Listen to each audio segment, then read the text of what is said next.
ಮಕ್ಕಳೇ, welcome back to my channel.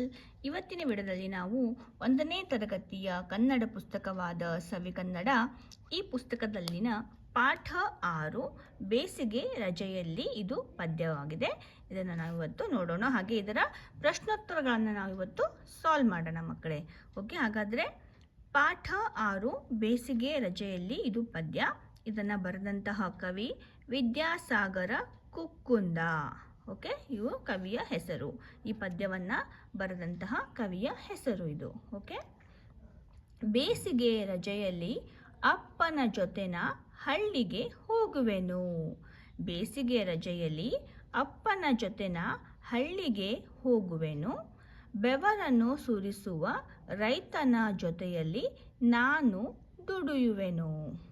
ಬೆವರನ್ನು ಸುರಿಸುವ ರೈತನ ಜೊತೆಯಲ್ಲಿ ನಾನು ದುಡಿಯುವೆನು. ಮುಗಿಲನೆ ಮುಟ್ಟುವ ಎತ್ತರ ದನಿಯಲ್ಲಿ ಹಾಡನ್ನು ಹೇಳುವೆನು. ಮುಗಿಲನೆ ಮುಟ್ಟುವ ಎತ್ತರ ದನಿಯಲ್ಲಿ ಹಾಡನ್ನು ಹಾಡುವೆನು. ಜಗದಲ್ಲಿ ನಡೆದಿಹ ಕೌತುಕ ವಿಷಯವ ಅವರಿಗೆ ತಿಳಿಸುವೆನು. ಜಗದಲ್ಲಿ ನಡೆದಿಹ ಕೌತುಕ ವಿಷಯವ ಅವರಿಗೆ ತಿಳಿಸುವೆನು. ತೋಟದಿ ಬೆಳೆದಿಹ ಬಗೆ ಬಗೆ ಹಣ್ಣಿನ ಸವಿಯನ್ನು ಸವಿಯುವೆನು. ತೋಟದಿ ಬೆಳೆದಿಹ ಬಗೆ ಬಗೆ ಹಣ್ಣಿನ ಸವಿಯನ್ನು ಸವಿಯುವೆನು. ಹಚ್ಚನೆ ಹಸುರಿನ ಸುಂದರ ಸೃಷ್ಟಿಯ ಸೊಬಗನ್ನು ಕಾಣುವೆನು. ಹಚ್ಚನೆ ಹಸುರಿನ ಸುಂದರ ಸೃಷ್ಟಿಯ ಸೊಬಗನ್ನು ಕಾಣುವೆನು. ಈಗ ನಾವು ಈ ಪದ್ಯದ ಅಭ್ಯಾಸಗಳನ್ನು ಸಾಲ್ವ್ ಮಾಡೋಣ ಮಕ್ಕಳೇ. ಅಭ್ಯಾಸದಲ್ಲಿ ಮೊದಲನೆಯ ಮುಖ್ಯ ಪ್ರಶ್ನೆ ಪದ್ಯದ ಸಾಲುಗಳಲ್ಲಿ ಬಿಟ್ಟಿರುವ ಪದವನ್ನು ಮಕ್ಕಳಿಂದ ಹೇಳಿಸಿ ಅಂತ ಇದೆ. ಓಕೆ, ಫಸ್ಟ್ ಒನ್, ಅಪ್ಪನ ಜೊತೆನ ಹಳ್ಳಿಗೆ ಹೋಗುವೆನು. ಓಕೆ, ಎಲ್ಲಿಗೆ? ಅಪ್ಪನ ಜೊತೆನ ಹಳ್ಳಿಗೆ ಹೋಗುವೆನು. ಎತ್ತರ ದನಿಯಲ್ಲಿ ಹಾಡನ್ನು ಹಾಡುವೆನು. ಎತ್ತರ ದನಿಯಲ್ಲಿ ಹಾಡನ್ನು ಹೇಳುವೆನು. ಬಗೆ ಬಗೆಯ ಹಣ್ಣಿನ ಸವಿಯನ್ನು ಸವಿಯುವೆನು. ಸುಂದರ ಸೃಷ್ಟಿಯ ಸೊಬಗನ ಕಾಣುವೆನು. ಈಗ ಮುಖ್ಯ ಪ್ರಶ್ನೆ ಮಕ್ಕಳಿಗೆ ಪ್ರಶ್ನೆ ಕೇಳಿ ಉತ್ತರ ಹೇಳಿಸಿ ಅಂತ ಇದೆ. ಓಕೆ, ಈಗ ಫಸ್ಟ್ ಕ್ವಶನ್, ಕವಿಯು ಯಾರ ಜೊತೆ ದುಡಿಯುವನು? ಕವಿಯು ರೈತನ ಜೊತೆ ದುಡಿಯುವನು. ಇದಕ್ಕೆ ಉತ್ತರ. ಕೌತುಕ ವಿಷಯ ಎಲ್ಲಿ ನಡೆದಿದೆ? ಜಗದಲ್ಲಿ ಕೌತುಕ ವಿಷಯ ನಡೆದಿದೆ. ಓಕೆ, ಥರ್ಡ್ ಕ್ವಶನ್, ಹಳ್ಳಿಗೆ ಯಾವಾಗ ಹೋಗಬೇಕು? ಬೇಸಿಗೆ ರಜೆಯಲ್ಲಿ ಹಳ್ಳಿಗೆ ಹೋಗಬೇಕು. ಮುಖ್ಯ ಪ್ರಶ್ನೆ ಆ ಮತ್ತು ಈ ಪಟ್ಟಿಯಲ್ಲಿರುವ ಶಬ್ದಗಳನ್ನು ಜೋಡಿಸಿ ಕವಿತೆಯ ಸಾಲುಗಳನ್ನು ಪೂರ್ಣಗೊಳಿಸಿ ಅಂತ ಇದೆ. ಓಕೆ, ನೋಡಿ ಇಲ್ಲಿ ನಿಮ್ಮ ಮಕ್ಕಳೇ, ನಿಮಗೆ ನಾವು ಅರ್ಥ ಆಗಲಿ ಅಂತ ನಾನು ನಂಬರ್ಸ್ನ ಹಾಕಿದ್ದೀನಿ.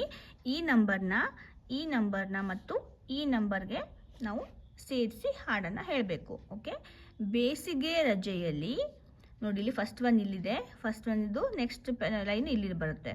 ಓಕೆ, ಅದರ ನೆಕ್ಸ್ಟ್ ಲೈನು ಇಲ್ಲಿ ಬರುತ್ತೆ. ನೋಡಿ, ನಂಬರ್ ಹಾಕಿದ್ದೀನಲ್ಲ ನಾನು, ಈ ಕಡೆ ಬರುತ್ತೆ.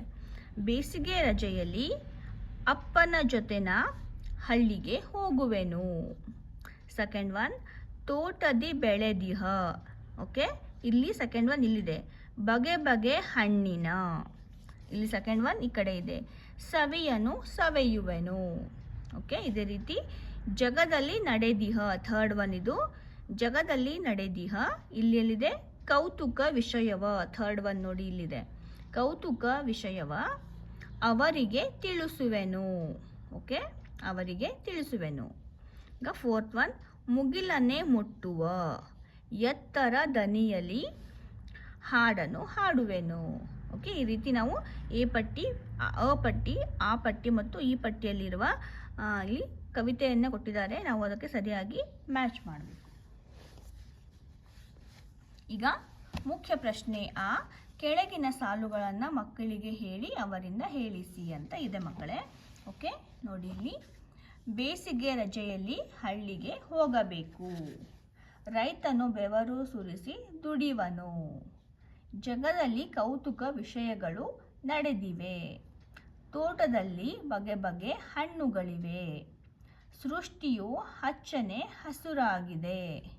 ಹಾಡನ್ನು ಎತ್ತರದ ಧ್ವನಿಯಲ್ಲಿ ಹಾಡಬೇಕು. ಓಕೆ ಮಕ್ಕಳೇ, ಹಾಗಾದರೆ ಈ ವಿಡಿಯೋದಲ್ಲಿ ನಾವು ಪಾಠ 6 ಬೇಸಿಗೆ ರಜೆಯಲ್ಲಿ ಈ ಪದ್ಯವನ್ನು ಹಾಗೂ ಇದರ ಎಲ್ಲ ಭಾಷಾಭ್ಯಾಸಗಳನ್ನು ನಾವು ತಿಳಿದುಕೊಂಡ್ವಿ ಮಕ್ಕಳೇ. ನಿಮಗೆ ಈ ವಿಡಿಯೋ ಇಷ್ಟ ಆಗಿದೆ ಅಂತ ನಾನು ಭಾವಿಸ್ತೀನಿ. ಇಷ್ಟ ಆಗಿದ್ದರೆ ಒಂದು ಲೈಕನ್ನು ಮಾಡಿ. ನೆಕ್ಸ್ಟ್ ಪಾಠದ ಪ್ರಶ್ನೋತ್ತರಗಳು ಹಾಗೂ ಅದರ ಪಾಠವನ್ನು ವಿಸ್ತಾರವಾಗಿ ನಾವು ತಿಳಿದುಕೊಳ್ಳೋಣ ನೆಕ್ಸ್ಟ್ ವಿಡಿಯೋದಲ್ಲಿ. ಅಲ್ಲಿವರೆಗೂ ಮಕ್ಕಳೇ ಟೇಕ್ ಕೇರ್, ಬಾಯ್ ಬಾಯ್.